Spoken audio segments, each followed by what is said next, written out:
Mengantisipasi melonjaknya jumlah pasien DBD, RSUD Kota Depok telah siapkan 239 kasur bagi pasien rawat inap. Pertanggal 21 April 2024, ada setidaknya 29 pasien yang dirawat di RSUD Kota Depok dari total 118 kasus DBD yang ada. Informasi terkini, kita sudah terhubung dengan jurnalis Kompas TV Fedriska Ananda di Rumah Sakit Umum Daerah Depok, Jawa Barat. Rizka, selamat siang. Jumlah pasien DPD meningkat di sana. Bagaimana dengan ketersediaan ruang rawat inap?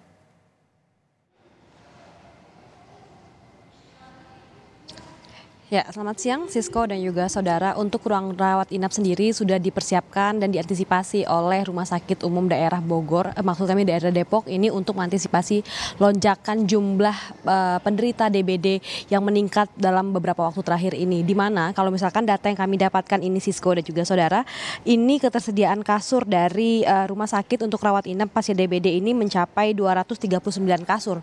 Nah, memang kalau misalkan berdasarkan data pada bulan April 2024 ini jumlah kasus DBD yang ada di Depok ini mencapai 116 orang. Ini jumlahnya 5 kali lebih banyak jika kita bandingkan dengan bulan April pada tahun lalu.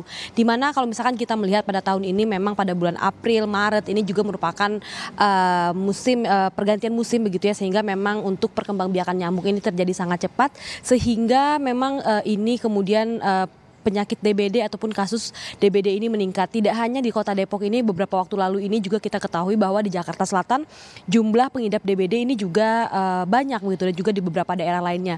Jadi memang untuk DBD ini menjadi perhatian dari pemerintah khususnya saat ini untuk mengantisipasi terjadinya peloncakan yang sangat signifikan terhadap pasien DBD yang memang terjadi pada belakangan ini, Sisko.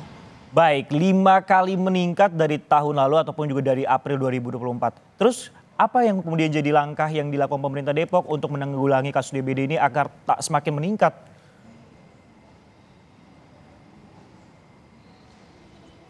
Ya, Sisko, barangkali kalau misalkan dulu pada kita zaman sekolah ini sering diingatkan 3M begitu ya, mengubur, menguras dan juga membuang barang-barang bekas. Nah, ini sepertinya kembali digalakan oleh pemerintah khususnya dari kalau misalkan dari Kota Depok ini dari rumah sakit ini berkoordinasi begitu dengan puskesmas-puskesmas terkait ini untuk mengedukasi masyarakat terkait dengan bagaimana kemudian meminimalisir tumbuhnya tempat ataupun bersarangnya nyamuk yang menjadi penyebab demam berdarah ini. Selain itu Sisko, juga kemudian selain edukasi yang dilakukan oleh rumah sakit berkoordinasi dengan puskesmas, ini juga masyarakat ini dihimbau untuk tidak sungkan untuk memeriksakan diri ketika mengalami demam. Karena kan memang masyarakat kita ini terkadang ketika mengalami demam ini menganggap demam ini biasa saja, kemudian dianggap 1-2 hari ini akan segera sembuh. Namun diharapkan bagi masyarakat ini ketika mengalami demam jangan sungkan untuk segera mengobati diri ataupun memeriksakan diri ke dokter karena sehingga apabila deteksi dini ini dapat diketahui tentu penanganannya juga lebih cepat. Apalagi kalau misalkan demam ini sudah disertai dengan pusing dan juga gejala-gejala bentol-bentol merah, ini jangan sungkan untuk segera berobat ke dokter sehingga apabila dapat dideteksi lebih dini, penanganannya pun tidak terlambat sehingga mungkin barangkali banyak nyawa yang dapat terselamatkan, kemudian kasus DBD ini juga tidak meningkat di Indonesia belakangan ini, Sisko. Ya, seperti yang Fedriska tadi bilang, juga penanganan dini ini diperlukan bagi masyarakat dan juga edukasi agar mengurangi jumlah perkembangbiakan nyamuk, khususnya di tengah mewabah banyak kasus DBD di Depok, Jawa Barat. Terima kasih Fedriska atas laporan Anda.